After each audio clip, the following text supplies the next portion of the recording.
Sit Down Before Reading, a memoir by me, Dave Bexfield. Chapter 52, Are You Sitting Down? Part 5. The ketogenic diet has been used successfully and safely to treat medical conditions, particularly epilepsy, for more than a century. In the last decade, though, the therapeutic diet has found champions in the unlikely halls of Harvard's medical school and beyond for its surprising effectiveness at treating mental disorders, from schizophrenia and bipolar to depression and addiction.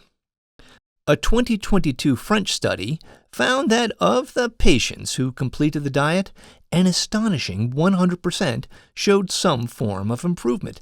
64% were able to reduce or eliminate medication, and a gobsmacking 44% achieved complete clinical remission of their mental illness.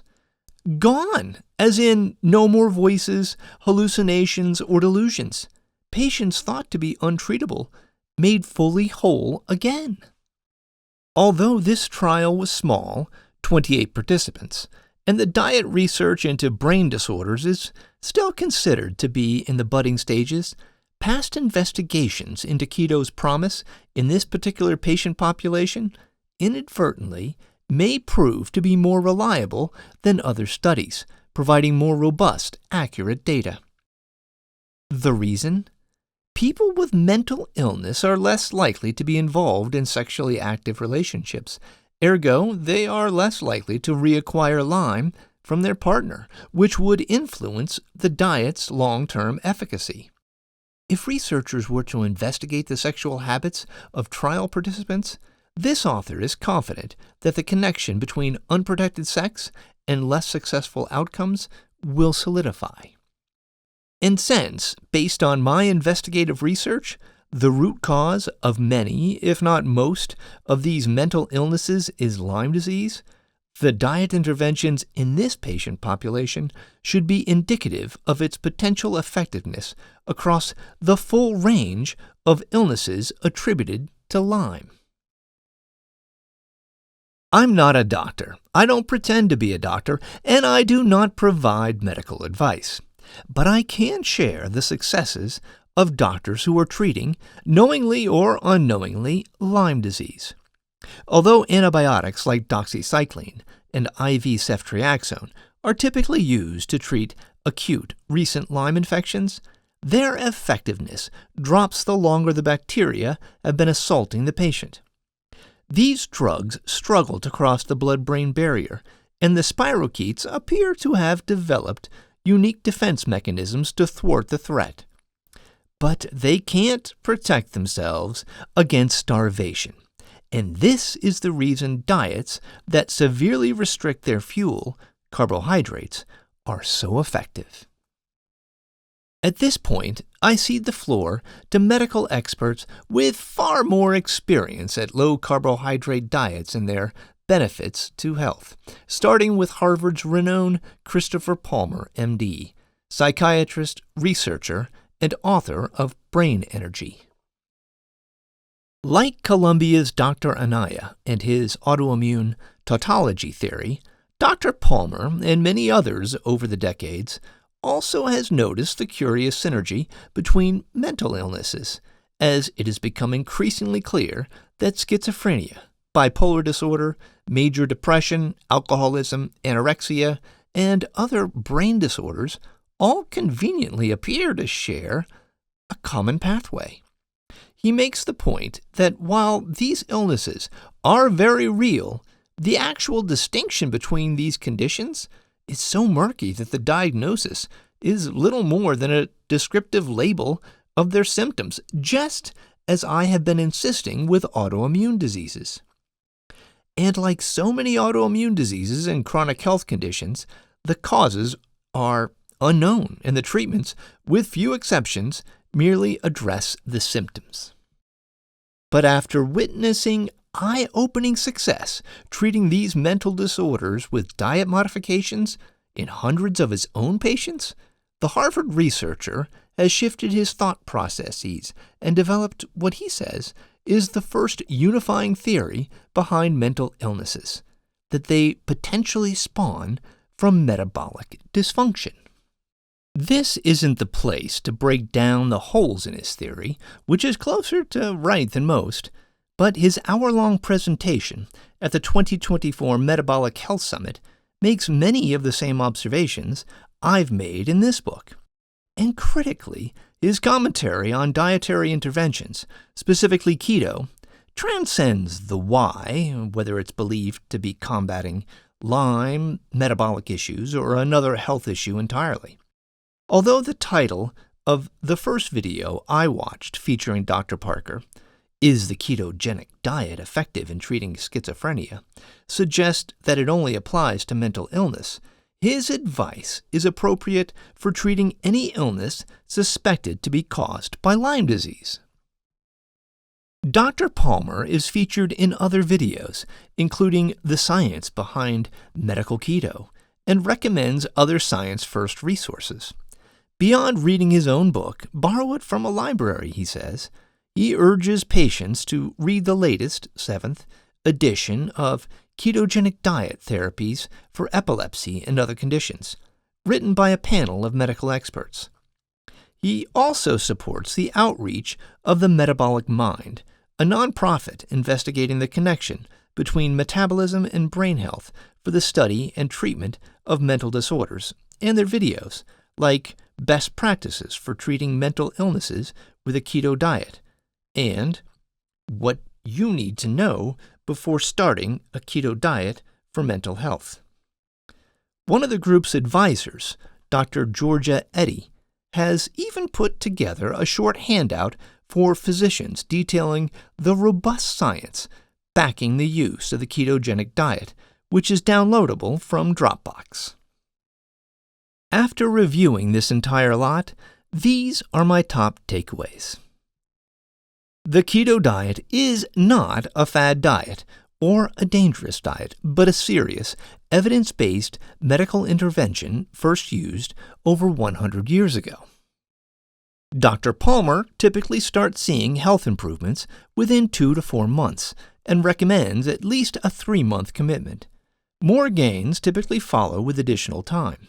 People often can get off the diet after full remission is achieved, but may have to restart if symptoms return. Hello, sexual transfer. The first week or two can be challenging, sometimes called the keto flu, and health symptoms may get exacerbated, for example, insomnia, which is of particular concern for those with severe mental illness. This could be akin to a Herxheimer reaction, a common response attributed to the introduction of antibiotics when treating Lyme disease. Start slowly, ease into it, and be sure to drink plenty of water. Dr. Palmer strongly recommends working closely with your care team, your primary physician, disease specialists, and a dietitian, with frequent, as often as weekly, monitoring. He warns that when you first approach your care team, you might be called crazy, delusional. Prepare for family and caregivers to be skeptical and suspicious. Doubts that a patient has the wherewithal, much less the willpower, to follow a restrictive diet will be routine. Do not get discouraged prior to even trying. Before starting, get a full metabolic panel and a blood pressure baseline. As the diet progresses, you'll notice significant improvements in the numbers, like triglycerides, but do not panic if your LDL, quote, bad cholesterol rises somewhat. Resist the temptation to cheat, as the illness could come back with a, quote, vengeance. Enlist the help of friends and family. If they join in on the diet, even better. For mental illness, the recommendation is usually to maintain medications, even though they may blunt the diet's full effects, through month 3 before slowly tapering them. This needs to be decided on a case-by-case basis by your medical team. Schizophrenia does not have to be a lifelong disorder, implores Dr. Palmer. People can heal and recover from it. Replace schizophrenia with any disease attributable to Lyme and let that new reality sink in. Of course, the ketogenic diet is just one type of diet that starves out spirochetes. An effective alternative is intermittent fasting, and new research published October 1st in the Annals of Internal Medicine previewed its potential as a randomized 3-month trial where participants ate only in an 8 to 10 hour window without carbohydrate restrictions, produced an array of metabolic health benefits, including a noticeable drop in blood sugar. MS researcher Dr. Gavin Giovannoni and popular YouTube MS sage Dr. Aaron Boster also praise and personally partake in intermittent fasting. For video instruction and in-depth analysis of why and how this type of diet intervention works, it's hard to beat the scientific videos of Dr. Jason Fung, which I discovered on Dr. Boster's recommendation. Ketogenic and intermittent fasting diets also feature an uncommon element noticeably absent in today's profit-driven medical marketplace. They are a free, straightforward way to modify your disease, perhaps even cure it, without expensive prescription drugs, exclusively prescribed by your primary physician and health specialist that merely target symptoms. And that changes the calculus. Skeptical doctors can be as disbelieving and dismissive of this Lyme disease epidemic as much as they want, gaslighting patients with fervor, because it ultimately won't matter. Grandpa Bexfield, a squadron-leading World War II B-17 bomber pilot with a crushing handshake even in his 80s, had turned into a shell of the hero I remembered. But on my last visit to the nursing home to see him, my hand gloriously ached once more as stories and a curiosity I hadn't seen for years cut through his daily thick mental fog. We were having a normal conversation, sharing memories, laughing and then crying from laughing too much. The colonel was fit and prepared to report back to duty, at least grandfathering duties, leaving me overjoyed. I could barely retell that story as I relayed the news to Dad of his father's passing. Grandpa died just days after my visit. Anecdotes of unexpected or paradoxical mental lucidity in the days and weeks before death among people with long-standing dementia have been reported over the last 2 centuries with sparse scientific investigation. That's the opening line to a 2019 article authored by 10 researchers from respected centers from around the world. People assumed to have permanently lost the capacity for coherent verbal or behavioral interaction due to a progressive and pathophysiologic dementing process are becoming themselves once again, if only fleetingly, before departing. Paradoxical lucidity, PL, is the official medical terminology for this brief awakening. A majority of healthcare professionals working with terminally ill patients have witnessed PL, and the, quote, construct of lucidity may encompass more than verbal communication, including nonverbal communication, participation in activities, such as playing an instrument, and ability for self-care and mobility. And this occurs not just in dementia, as it has also been reported in patients with tumors, brain abscesses, strokes, and meningitis, as well as in comatose patients who awaken shortly before dying. Loved ones thought lost forever, suddenly rolling out of bed to take a stroll or play a violin is a very real phenomenon. A 2021 story in The Guardian harbors the answer. See if you can spot it. It was the red Jell-O that did it. It was Christmas, 1999, in Rapid City, South Dakota, and Ward Porterfield, 83, was in a nursing home. He had been diagnosed with dementia 3 years earlier. He was confused and disoriented, and eventually he no longer recognized his daughter, Kay. When I went in, she says of her later visits, he didn't know me at all. That Christmas, he refused to eat. Finally, I just told them, bring him Jell-O. He likes Jell-O, red Jell-O. And he looked at me really deeply and said, so, I suppose the Jell-O's gonna be my last meal. You're gonna try to starve me, eh? That was like, what's going on here? Her surprise wasn't just at his coherence, but that the tone of this reply was undeniably her father's dry humor. Later that night, nurses told Kay, when children visited to sing carols, tears streamed down Ward's face.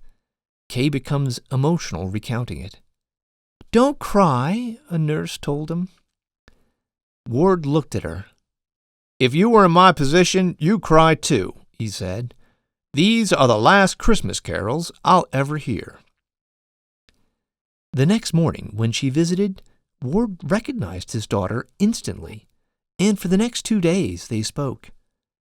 It was as if his mind had been unplugged for so many years, she remembers, and then, all of a sudden, it got plugged back in again. Then he lost consciousness. 2 days later, he died. Dr. Basil Eldada, the supervisory medical officer at the Division of Geriatrics and Clinical Gerontology at the U.S. National Institute on Aging, NIA, interviewed for The Guardian piece, has been championing research into these unexplained awakenings since 2017. It gives us some pause with regard to our current theories and understanding about the nature of dementia, he told the paper. We've seen enough examples of this to be reassured that dementia can be reversed, albeit temporarily, very transiently. Nevertheless, it does reverse. And so the question then is, how? Answers await in the anomalies. It's not the red Jell-O. And the reversal of dementia may not be as temporary or as transitory as researchers have theorized. These patients with progressive dementia, hopelessly trapped in minds that are not their own, are slowly fading away in familiar homes now foreign to them, memory care facilities with automatically locking doors, or in the spare bedrooms of exhausted caregivers playing out their final years.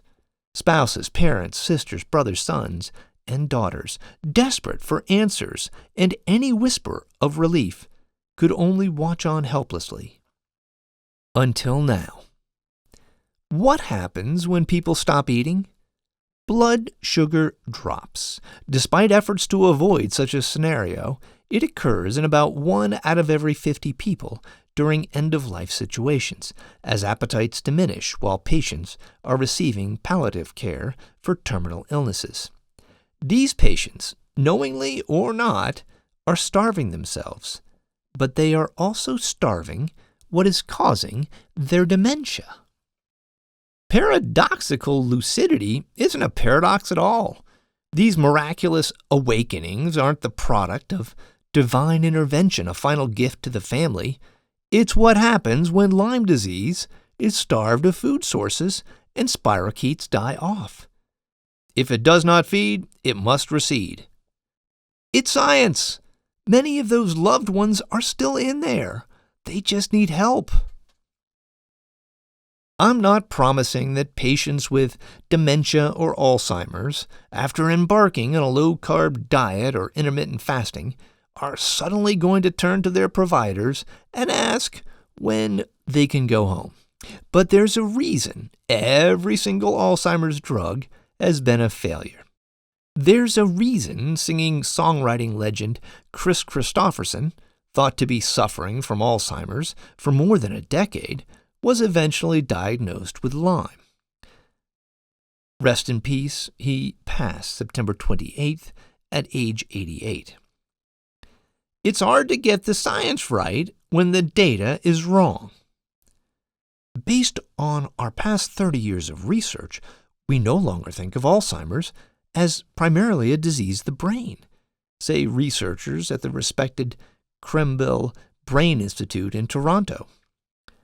Rather, we believe that Alzheimer's is principally a disorder of the immune system within the brain.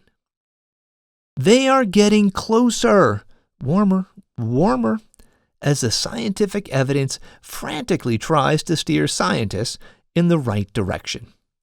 The following research, all posted in the waning days of concluding this memoir. An August 2024 study that warns childhood inflammation is linked to mental health disorders in adulthood. Another August study that found that the most common long COVID symptom is, far removed from COVID itself, pain. A September study that found that, alarmingly, 1 in 3 U.S. adults have an iron deficiency. Another September study that discovered that schizophrenia shares genetic risk factors with diseases thought to be unrelated, bipolar disorder and depression. An October study that points unexpectedly to a bacterial infection as the root cause of type 1 diabetes. And then there was an October 1st piece in the Washington Post that crowed about GLP-1 medications doing the work of gods, an almost magical mix of incredible weight loss, lower blood pressure, improved blood sugar, reduced risk of heart attack and stroke, and better outcomes in a panoply of chronic ailments, from non-alcoholic fatty liver disease to chronic kidney disease. By themselves, each report appears to be a frustrating random dot in a complex universe of ever-expanding dots. But when viewed together through the lens of Lyme disease, it all makes darn near perfect sense. Past studies, current research, future investigations, it doesn't matter. Researchers don't need to read mercurial tea leaves to see what's in the future. They just need to pay attention to the science without the enormous baggage of preconceived biases, and to accept the possibility that they and their predecessors got it horrifyingly wrong. But what a challenge that will be. It's all so hard to comprehend, especially the fact that simple diet changes could have such a profound effect on health. That is, until you experience it personally. One person following my story is Susie, an original member of Active MSers. We used to chat regularly over email, but after a noticeable gap and concern about how she was faring, I shot her a quick email in 2018 to check in. She wrote back with stunning news. Things are going well. I just came off disability and got a job, completely my choice due to continued improved health. I'm not sure my insurance company or SSDI had ever had someone call to ask to go off disability. I went back to school and got a degree. I didn't want to waste one more minute of this gift of time I'd been given. With her dramatic turnaround, she no longer needed my help, and I didn't expect she was still a member of my website. But unbeknownst to me, she was faithfully following my hijinks and my new adventures with Lyme disease. 5 years later, she wrote again. Hey Dave, I'll never forget when I found Active MSers and you helped change my mind and the trajectory of my life with MS. I'm still here with you and I can't wait to see what's next. You've got this. The other day, our karmic friendship took another turn, as the universe deemed it was her turn to help me. An email from Susie arrived in my inbox with a thundering subject line. You are telling my story. Her remarkable recovery from MS was no miracle from the heavens, and she wrote, for the first time, everything makes sense. Every single thing. When her health nosedived in 2008 and an aggressive experimental treatment for MS failed, she dropped out of the workforce. She kept getting worse. Susie started waking up every morning at 4 a.m. with intense abdominal cramping and diarrhea that would last for hours. After a year of agony without relief, a friend suggested that maybe it was a gluten allergy. Her test for celiac disease was negative. It wasn't gluten. But what did she have to lose? I was a dedicated beer drinker and pizza eater for my entire life. I loved that shit so much. And I didn't believe in fad diets or gluten or even know what gluten was. But I was desperate, so I tried it. The next morning was the first day in a year that I didn't spend 4 to 6 hours on the toilet in pain. I ended up cutting out everything from my diet except meat, fish, certain veggies, and fruit. That means no carbs. Within a year, all of my MS symptoms were gone, and I was ready to start living again.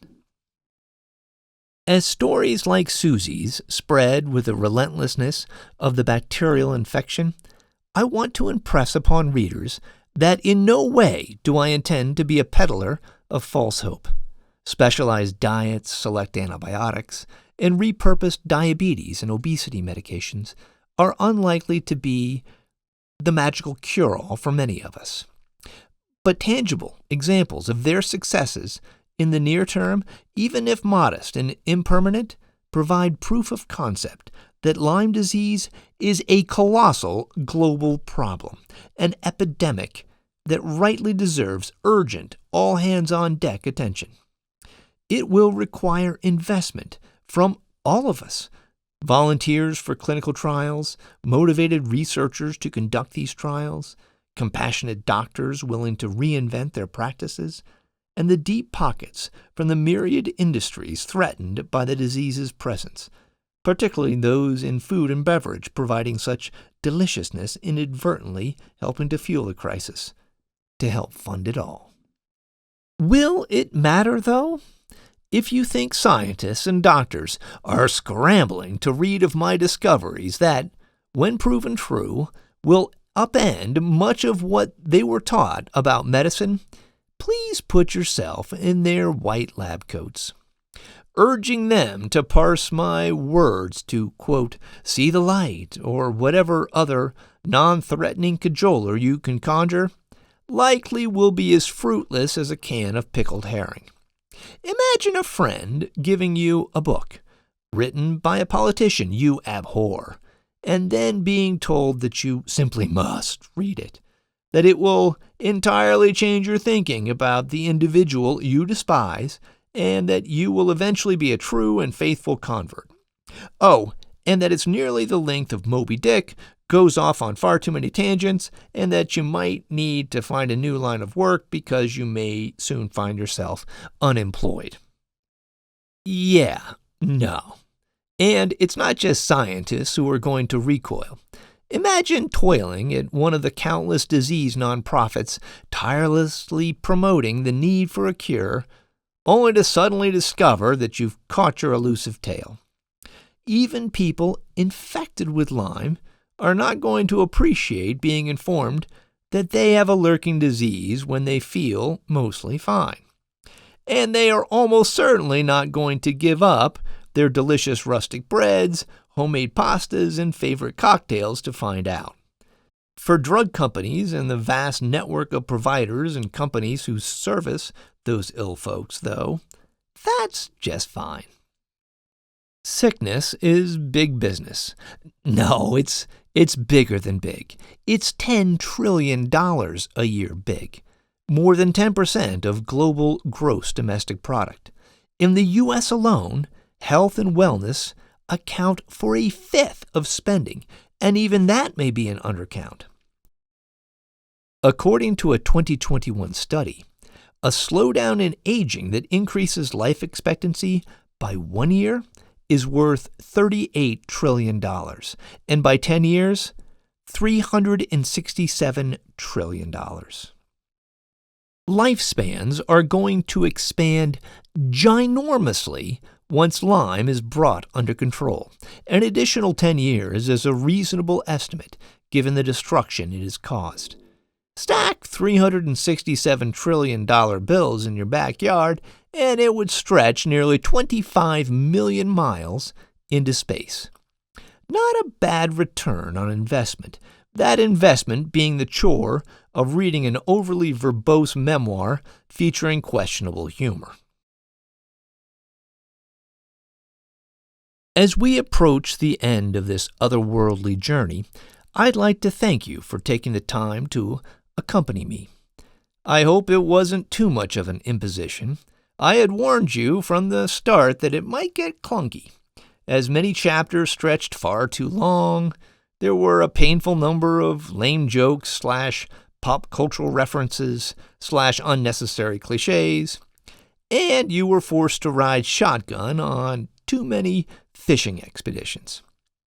Writing this memoir in near real time, without knowing the conclusion, meant myriad dead ends and reversals, resulting in pages upon pages that would have normally ended up on the cutting room floor, mercifully slayed by editors. But I needed to write all those pages to get to here, to now. It took me 2 years and 42 chapters just to decipher the autoimmune debacle. But once I did, shazam! Everything fell mesmerizingly into place, like the concluding pages of an Agatha Christie mystery. Every health condition that has deep ties to autoimmune disease, from mental disorders and long COVID to birth defects, cancers, and chronic illnesses, meant that Lyme must be in play in those as well.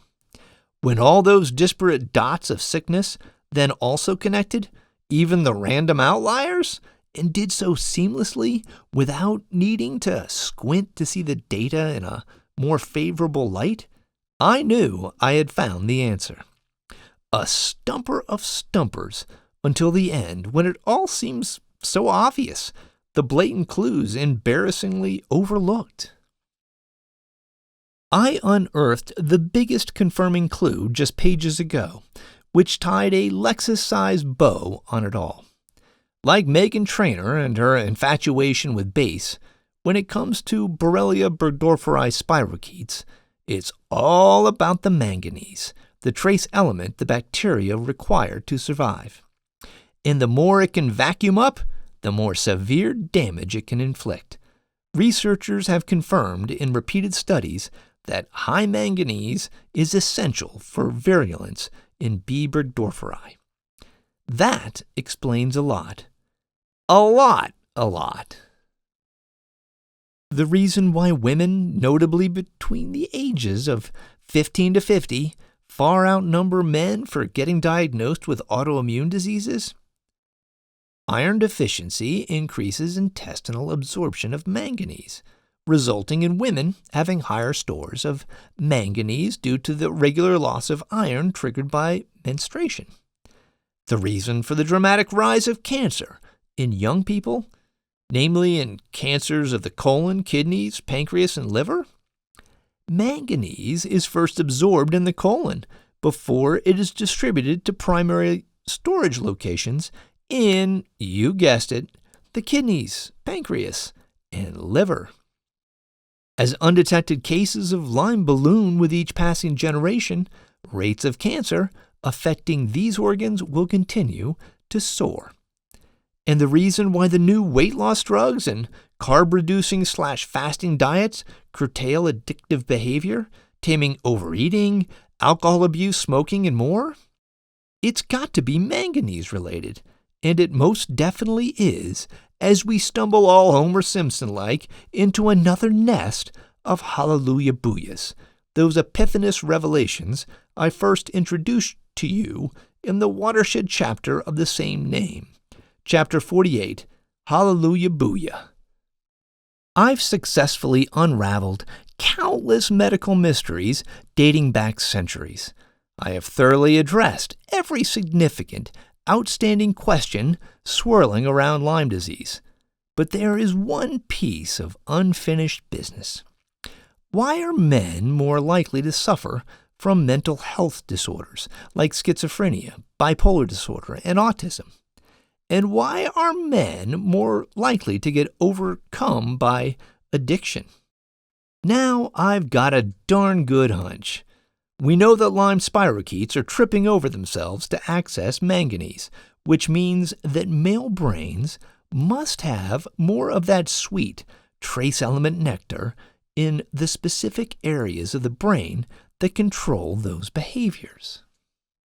Manganese accumulates in a few areas of the brain, including the frontal cortex and striatum, but the basal ganglia region holds the lion's share, and that is deeply revealing, as its dysfunction results in a wide range of neurological conditions, including disorders of behavior control and movement, as well as cognitive deficits. Since it directs the rewarding or pleasurable effects of substance use, that leads to addiction. To align with my theory, parts of the basal ganglia must be noticeably larger in men than in women. Men are more prone to abuse alcohol, smoke, and take illegal narcotics, meaning more potential storage area for the manganese that spirochetes are itching to plunder. Bingo! 2 areas within the brain's basal ganglia are indeed drastically larger in males, a Dutch study confirmed, finding that no significant sex differences were found for caudate nucleus and nucleus accumbens, but males showed significantly larger volumes for globus pallidus and putamen. Now all I needed was affirmation that one or both suspected areas are a repository for manganese. A major Purdue-led 2020 research study, Brain Manganese and the Balance Between Essential Roles and Neurotoxicity, provided that answer. Using magnetic resonance imaging, MRI, several studies have shown that significant brain accumulation of manganese in both humans and other animal models is associated with increased risk of neurotoxicity. These subjects often show a characteristic accumulation of manganese in the basal ganglia, particularly in the globus pallidus. Another riddle solved. God, I love science. It's a gift that keeps on giving, and giving, and giving. Expressing an urgency to explore the problem of excess manganese, as it appears to be leading to increased risk of diseases, the authors of that 2020 study repeatedly landed on findings that can only be categorized as YGTBFKM, more commonly expressed, spelled out in full as in, "You've got to be freaking kidding me." Thyroid dysfunction may be an understudied aspect of manganese-induced disease. Exposure to manganese can have detrimental effects on the brain at any stage of life, causing neurobehavioral and neuromotor deficits and/or neuropsychiatric illness. Exposure to manganese can potentially alter continuing myelination and may affect intellectual and cognitive abilities. Pointing to other studies, the authors note that it's indistinguishable from Parkinson's disease, and evidence suggests that excess manganese can contribute to the development of Alzheimer's disease. This cause and effect logical fallacy has been a persistent, inescapable issue. Noting consistent poor health outcomes accompanying excess levels of manganese, past researchers, forgetting the whole correlation does not prove causation mantra, deemed the condition manganism, an acquired neuropathology caused by overexposure to manganese, in which it accumulates predominantly in the globus pallidus and also in the striatum and other basal ganglia structures. Never mind that exposure alone is insufficient to confirm the diagnosis, or that neurobehavioral studies have not identified a clear seminal indicator of manganism, or that epidemiologic studies have failed to show a connection that an individual can develop manganism following intense exposure. Ignore the issue that no single diagnostic test exists and no specific treatment has been determined effective. Overlook the curious fact that Clinical progression has been found to be irreversible and persistent after the cessation of exposure to the trace element. Ignore the historical evidence that affected patients exhibited severe neurological dysfunction, including developmental deficits, dystonia, bulbar deficits, spasticity, scoliosis, and loss of independent ambulatory activity. Skip past the routine psychosis that accompanies the supposed condition, something that occurs frequently enough that it has a name: manganese madness.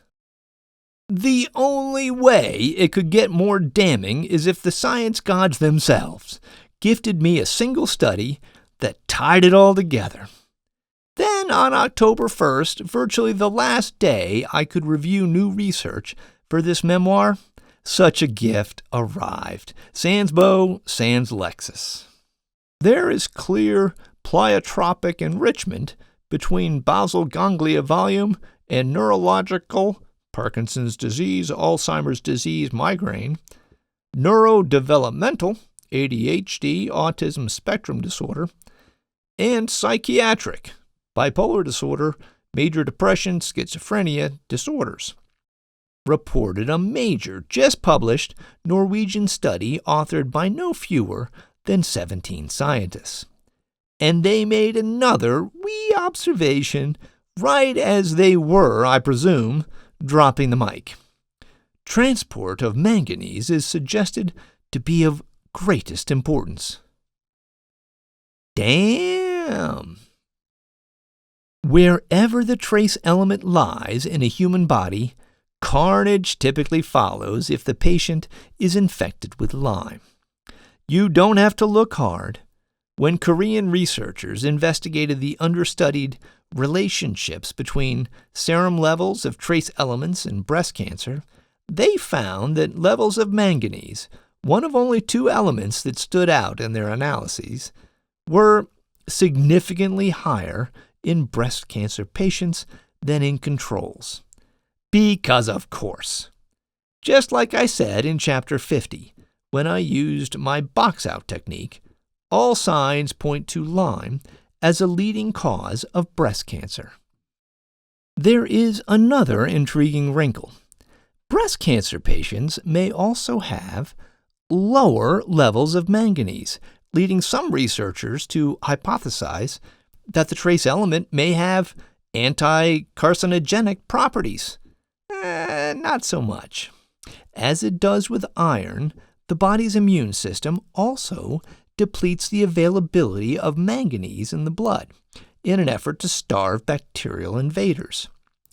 It's not uncommon to see levels of both trace elements drop in the face of an infection, but again, the strategy is inefficient when attacking Borrelia burgdorferi. If manganese is reduced in the blood supply, the spirochetes pivot to drilling its corkscrew bacteria into existing storage areas for manganese, which remain flush with the trace element. Is there anything that can be done now about our evolving manganese problem? Would an iron supplement be wise, as I first proposed in Part 4 of this chapter? Our 2020 Purdue-led study did find that iron-deficient diets led to increased absorption of manganese, and conversely, large amounts of dietary iron have been shown to inhibit manganese absorption. And considering that naturally occurring manganese deficiency has never been reported in humans, could watching our manganese intake, the NIH has identified top sources, which include a variety of shellfish, nuts, and leafy greens, be helpful as well? The answer is unclear. At this point, the evidence that Lyme disease is the world's most pressing health issue isn't just compelling, it's overwhelming. Like Susie said, it all makes sense. Every single thing. But whether that's enough to break through generations of bias remains to be seen if history is any guide. I never told you the full story of Ignaz Semmelweis, the Hungarian physician who discovered that hand-washing was critical in medicine. Maternity ward deaths plunged when doctors started disinfecting their hands between patients, and then was mocked for making such a ridiculous claim. After years of pressing, perhaps better described as haranguing and berating, colleagues about the importance of disinfection, he finally published in 1861 Etiology, Concept, and Prophylaxis of Childbed Fever, a buckling, doorstop-worthy 524 pages. He infused a tremendous amount of research and analysis into his tome, trying desperately to remove all doubts about the source of infection during childbirth, the doctors themselves. And today the book is regarded as one of the most comprehensive medical studies ever published. It's also used as a cautionary tale in every med school worldwide. Semmelweis's hypothesis that there was only one cause, that all that mattered was cleanliness, was extreme at the time and was largely ignored, rejected, or ridiculed. He was dismissed from the hospital for political reasons and harassed by the medical community in Vienna, being eventually forced to move to Budapest. Semmelweis was outraged by the indifference of the medical profession and began writing open and increasingly angry letters to prominent European obstetricians, at times denouncing them as irresponsible murderers. His contemporaries, including his wife, believed he was losing his mind, and in 1865, nearly 20 years after his breakthrough, he was committed. Unexplained sickness mistaken for myriad illnesses, a bacterial infection with a mind-bogglingly simple treatment, universal dismissive resistance despite overwhelming evidence, a halo of crazy, even though it all makes sense. Sounds like Sit Down Before Reading, circa 1861, all the way down to the heft of the book. His life story, though, featured a tragic ending. Dr. Semmelweis's commitment to a mental health facility wasn't exactly voluntary. He had been tricked by colleagues to visit the asylum before being wrapped in a straitjacket and led to a cell. He died 2 weeks later from sepsis at the age of 47, after wounds, purportedly from being beaten by guards as he resisted, became infected. Although today celebrated as a hero, another feature film about him was recently released.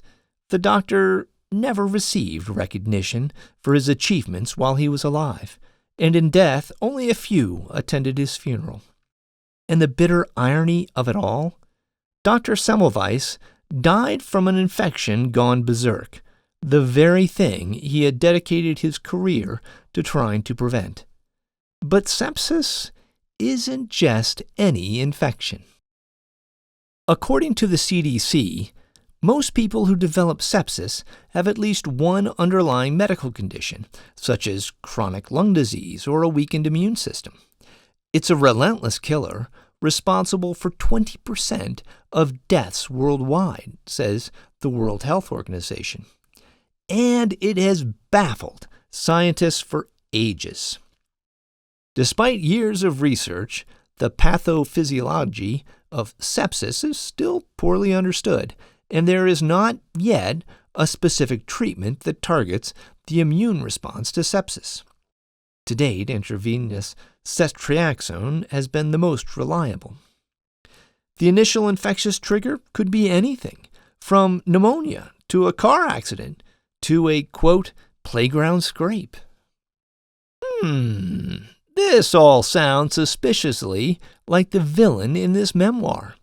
Does the geographical pattern fit with Western nations leading the charge? It sure does. Does autoimmunity increase susceptibility and mortality? That's the title of a 2022 journal article. Are the GLP-1 weight loss drugs associated with reduced sepsis and organ injury? Again, that's literally the title of a 2024 study summary. Even the ketogenic diet improves a slew of clinical measures in septic patients. And, predictably, research has confirmed that levels of iron and manganese are significantly lower in critically ill sepsis patients than in healthy controls. But the smoking gun? The inevitable aftermath following recovery from a bout of the illness. As in long COVID and in so many other chronic conditions, patients with post-sepsis syndrome, yes, that is an official diagnosis, and it affects upwards of half of those who get diagnosed, experience a vast range of debilitating, lingering symptoms. The tired description of undiagnosed Lyme is by now so familiar that you should be able to recite the telltale signs by heart. Fatigue, joint pain, rash, swelling, brain fog, depression, yada, yada, yada. Symptoms that never go away, as many say that life is never the same after sepsis. Before he died, Dr. Semmelweis reflected on his discovery and took solace where he could. When I look back upon the past, I can only dispel the sadness which falls upon me by gazing into that happy future when the infection will be banished. The conviction that such a time must inevitably sooner or later arrive will cheer my dying hour. Although hand-washing in the medical community was eventually adopted after a few decades, it turned out to be far later rather than sooner, specifically 160 years later, still costing many more lives, before the world's worst infectious disease was unearthed in its entirety. Its banishment TBD. Collectively, everything I've written to get to now, this moment, the denouement of this story of stories, borders on the inconceivable. I know. I get that the prospect of curing most major diseases sounds like the setup to a joke in your favorite comic strip. Mine is Pearls Before Swine, followed closely by F-. And I understand why so many doctors, even the bravest ones, with the strongest of convictions, are so hesitant to challenge accepted medicine. Because when you do, you get called crazy. Longtime colleagues quietly abandon you, unfriend, unfollow, and family members start treating you like that weird uncle. Pockmarked with bottomless pits and stepping stones that trigger troves of deadly arrows, this rutted path to uncover medicine's golden idol has been a lonely, devilish one to travel. Depressingly, perhaps people won't think I'm so crazy when my doomsday predictions start to come true. Rampant, unexplained sickness not only will continue to swamp an unprepared society, but also will especially devastate our newest generations and their children. No group will be spared. There will be breathless news stories, and your favorite celebrities and sports stars will get top billing as helpless fans watch on. Retired Hall of Fame NFL quarterback Brett Favre getting diagnosed with Parkinson's at the age of 54, or a star of The Office getting diagnosed with breast cancer at 50, is merely a precursor to what's ahead. Cancers fueled by Lyme will increasingly fell the young, reinforced by an October 1st, 2024 report in the New York Times that rates of breast cancer are inexplicably rising in younger women, most dramatically in 20-somethings. And powerless doctors are already freaking out. On September 30th, Dr. Stephen Phillips, who incidentally has been treating his long COVID patients successfully with Lyme treatments, posted on X that nobody can convince me that heart attacks and strokes before age 50 are normal. I've been around for a long time. This is not normal. Most of my doctor colleagues agree in private that something is very, very wrong, but they won't comment publicly. In one day, it received nearly 1 million views and over 1,500 comments. Thankfully, I also have some hopeful predictions. Those new GLP-1 weight loss drugs are in time going to shock, with their jaw-dropping success in mental disorders, long COVID, cancers, and so many chronic illnesses and autoimmune diseases. It's no wonder that drug maker Eli Lilly is aiming to start trials of their popular weight loss drugs on non-obese patients. Evidence of sweeping, wild success with these interventions is already surfacing. On August 30th, the New York Times reported on a study that researchers are describing as, quote, stunning, unquote. People taking Wegovy caught COVID at the same rate as people randomly assigned to take a placebo, but their chances of dying from the infection plunged by 33%. Not only was the protective effect immediate, the death rate from all causes was lower among subjects taking Wegovy, a very rare finding in clinical trials of new treatments. Then the ketogenic diet said, "Hold my beer," and not just because of the carbs. A study published in the journal Nature found that it too exerts a multifaceted protective effect on all-cause mortality, without notably causing any cardiac issues. That analysis landed October 1st, 2024. My forecasts are proving accurate in real time. I don't believe in conspiracy theories. I'm not living on the fringes of society in a cabin deep in the woods, and in no other aspect of my life do I give off an aura of delusion, excluding the annual expectations that my sports teams, regardless of talent, will have wildly successful seasons. And I technically still run arguably the largest and longest-running MS blog on the internet, with an unquestionable emphasis on science-supported evidence. None of this jibes with a guy who is steps away from entering the loony bin. But if you still want to label me crazy for boasting about making the greatest medical discovery of all time, abbreviated clumsily as the GMDOT, and eyeing to win the Nobel Prize in medicine without a lick of formal education in the health field, I guess I'll just have to take the advice of another crazy fella and embrace it. Here's to the crazy ones, the misfits, the rebels, the troublemakers, the round pegs and the square holes, the ones who see things differently. They're not fond of rules, and they have no respect for the status quo. You can quote them, disagree with them, glorify or vilify them. About the only thing you can't do is ignore them, because they change things.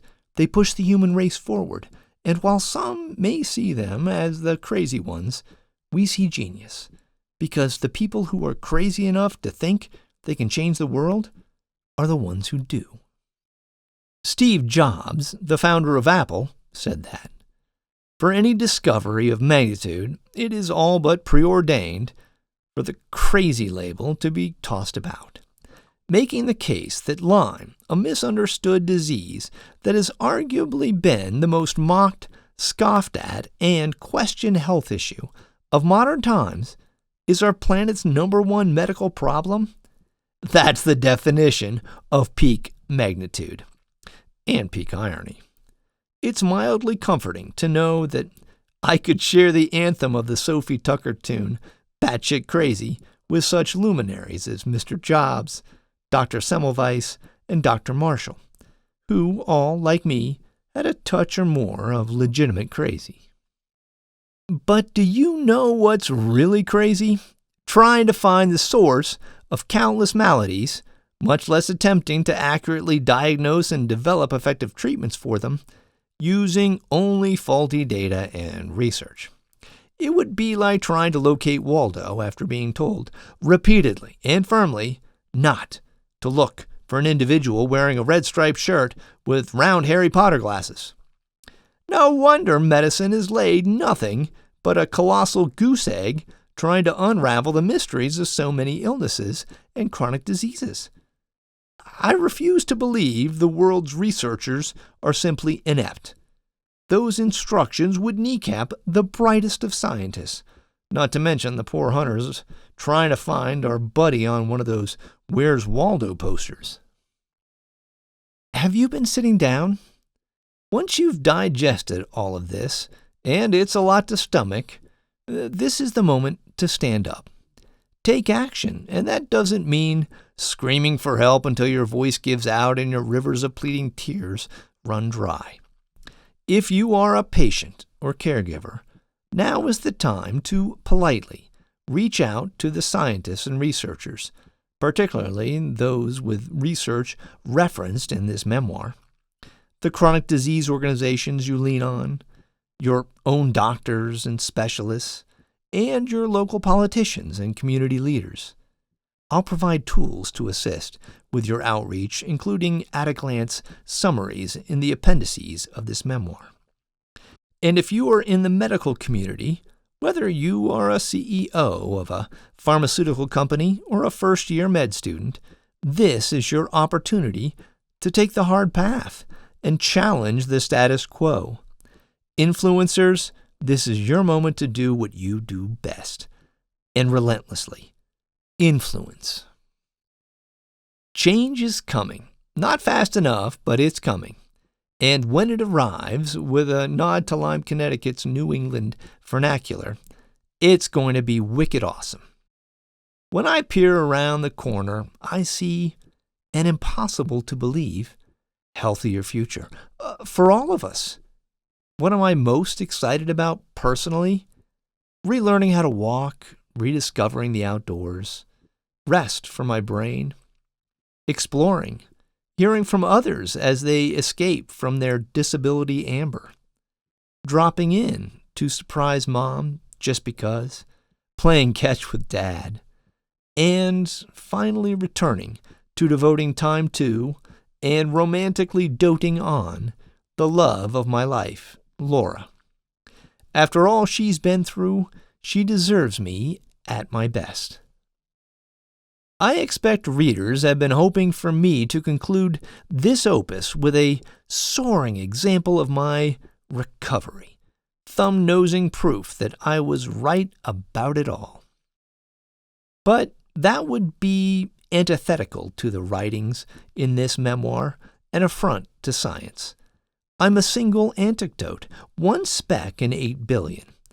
That kind of satisfaction is going to have to wait for the epilogue, not yet written.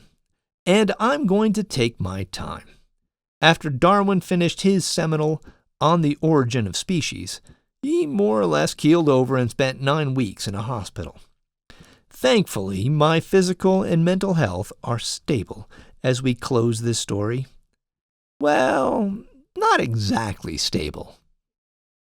Days after starting my Lyme starvation diet, LSD, clear changes were afoot, and over the past 3 months, they have only accelerated. The swelling in my ankles, a never-ending seesaw battle, has mostly vanished. My nightly snoring, sometimes so loud that my log sawing would drive Laura to the guest room, has turned to infrequent twig sawing. My stubbornly low heart rate, barely budging above 100 beats per minute, once again can crest the 140s when exercising. Signs of sweet, stinky sweat have started appearing on my brow for the first time in years. My lurking psychosis, which previously began to return after antibiotics were paused for more than a week or two, has stayed away consistently, even after extended antibiotic hiatuses. I now have to remind myself to take my muscle relaxants because my ever-present tightness is loosening. I recently started to slowly taper the medication. Some days I've even felt so strong that standing right up from my wheelchair actually seemed plausible. The healing has begun. I am starting to recover. Soon, I won't be an anecdote of one, and one woman in particular can't wait. On the morning of June 25th, after more than 2 years of researching and writing Sit Down Before Reading, Laura awoke in tears. I asked her what was wrong. I had a dream that felt so real, struggling to speak through sobs. You walked up behind me, embraced me, and the husband I love, all of him, was back. More tears tumbled. Was it a dream, or was it a prophecy? I keep my promises, I reminded her. Always. I will be back. Until then, I'll leave you with the way I sign off on all my correspondence with members of active MSers. It feels appropriate as we excitedly embark on this unexpected next stage of life. Be active, stay fit, and keep exploring.